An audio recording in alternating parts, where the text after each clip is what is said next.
Kettle chips. Which one's the best? Let's find out. These are nice and crunchy.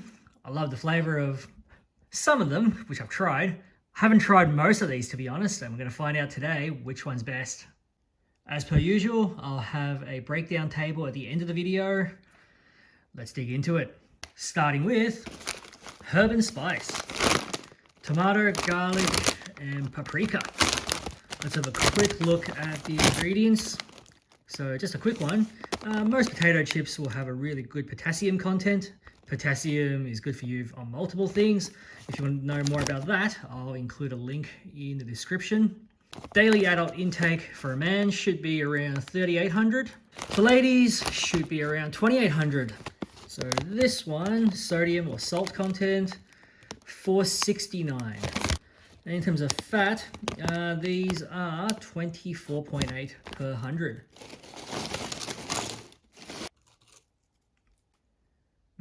Very nice. Like most of the Kettle products, very crunchy. Herb and spice, starting off with a good baseline. Now let's compare the rest to how this one tastes. Up next, honey soy chicken. All right, let's have a look. Pretty much a similar potassium. Sodium, again, quite similar. And fat, again, hovering around the 24-25% mark. Let's give that a go. Okay, this one, a little bit too savory for me. The crunch is still good. Just that I don't think the sweetness and the saltiness levels are quite balanced. It's very much leaning towards a salty side of things and a little bit artificial tasting, unfortunately. I'm not so sure I like this flavor, so I'm going to rank that second so far, just behind the herb and spice. Up next, we have sea salt and vinegar. Oh yes, the potassium content is a little bit higher on this one. However, the sodium content is definitely also higher than the other two. Fat content, as per usual, remains the same, around 25%. Let's give that a go. Right, so I must admit, I've never been a fan of salt and vinegar flavored chips. This one is no exception, just a bit too salty and also too sour for me. I think sour is probably not the taste that I enjoy very much. This one is going to last place. So we've got our ranking here so far. Herb and spice is in the lead, followed by the honey soy chicken and salt and vinegar at the very back there. Now the next one will be interesting. Let's do the chili one.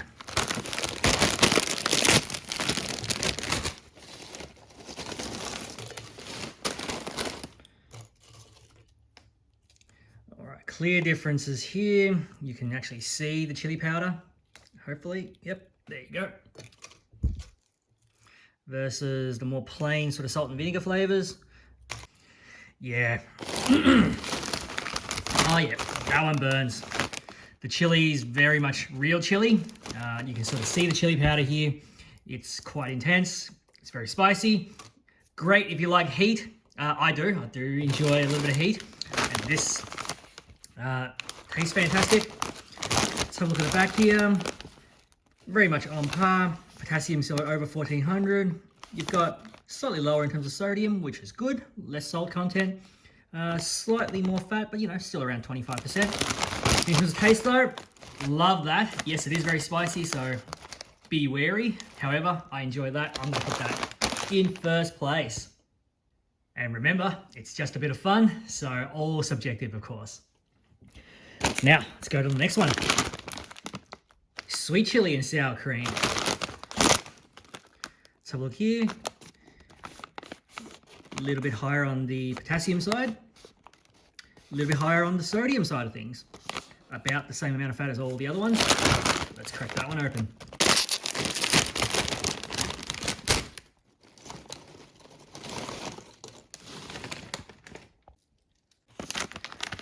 Fantastic. Best one yet. Chili is very much visible. You can see the chili powder. It's not as bad as the Regular chili, I think most people can tolerate the spice of this one. It's not going to burn your mouth, so that one goes into first place. Here's our ranking so far. You can see salt and vinegar is last, sweet chili is first, and the last of the regular flavors, this one is just the original sea salt flavor. Let's have a look at the back here. Potassium still around that 1500 milligram mark. Sodium's actually slightly lower, 478, because some of these I remember are over 500.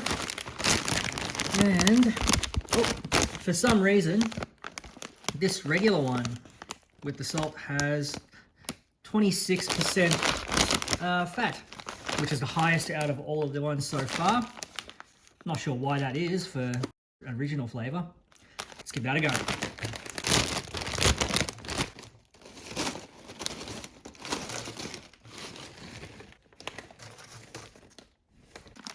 Okay, so this one's just a bit too salty in its taste. Actually, I don't really enjoy this one. Love the crunch of any of the Kettle chips, they're fantastic. However, really don't enjoy it when it's too salty, which unfortunately this one is. I think I still enjoy this one more so than the sea salt and vinegar one, just because I don't really enjoy the sourness. So that one is going into second last place. And this is how our ranking looks from top to bottom. Sweet chili top place, followed by regular chili, but only if you can handle the spiciness. The herb and spice, fantastic savory one. And then you got the three, which I don't particularly enjoy. That one, honey soy is a little bit artificial tasting.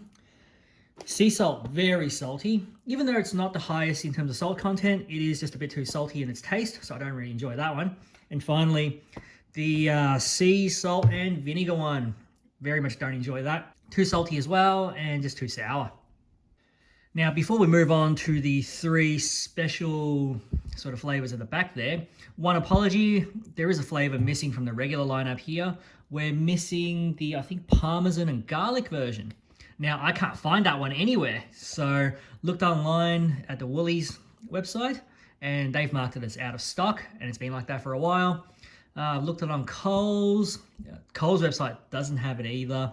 So I'm assuming must be a supply chain issue and you can't get them.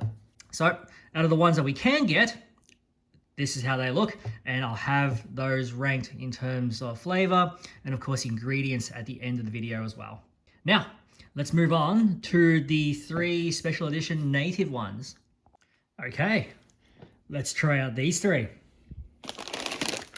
Starting off with lemon myrtle and roast chicken.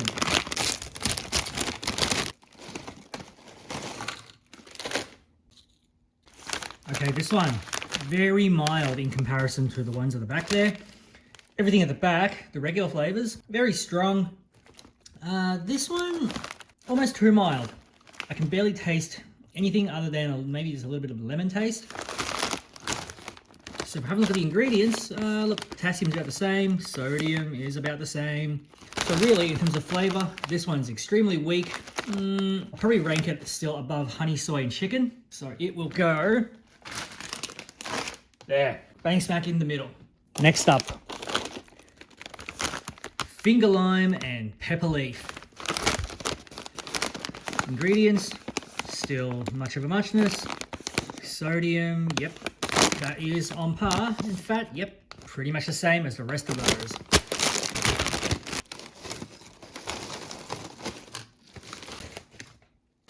Very nice. Nice and refreshing, this one. You can definitely taste the lime. And there is a peppery taste to this, which makes it a little bit more of a standout than the ones over there. So it's hard to judge, but I think this one might just edge out the herb and spice. So it's going into third place. And finally, plum and aged cheddar. Sodium about the same, potassium is pretty much the same, and of course, fat content just under 25%. Let's give that a go.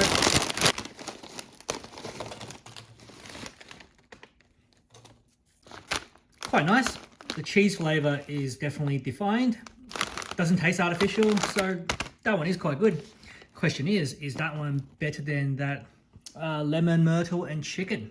let's put them together and see how they go. All right, final showdown. Which one of these gets to take 5th place? Let's give that one a go first. Oh, that's big. Another serving of that. Oh, huge. Nice. Okay, easy done. This one going to 5th place. And that one going into 6th place. And there we go. Here's our best 3. Sweet chili, chili, and the lime and pepper leaf. And then we have,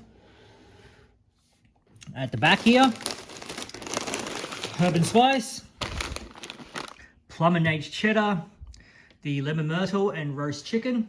And the last 3 there, the honey soy chicken, the sea salt, and the sea salt and vinegar. Those 3 I really didn't enjoy, especially that that sea salt and vinegar one. Have a bit of a squeeze. Yeah, this one here is really getting up there in terms of salt content. In the spirit of not being wasteful, I'm trying to come up with a way to actually eat this one, and this one without wasting them. And I've come up with a solution. I don't enjoy all 3 flavors in isolation, but I think what you can do is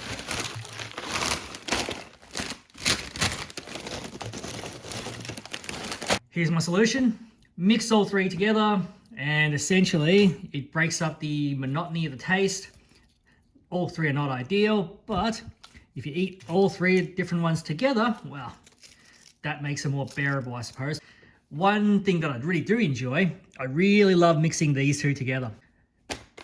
You might have more luck mixing some of these together as well in terms of breaking up the flavor. So let me know if there's a combo that you enjoy.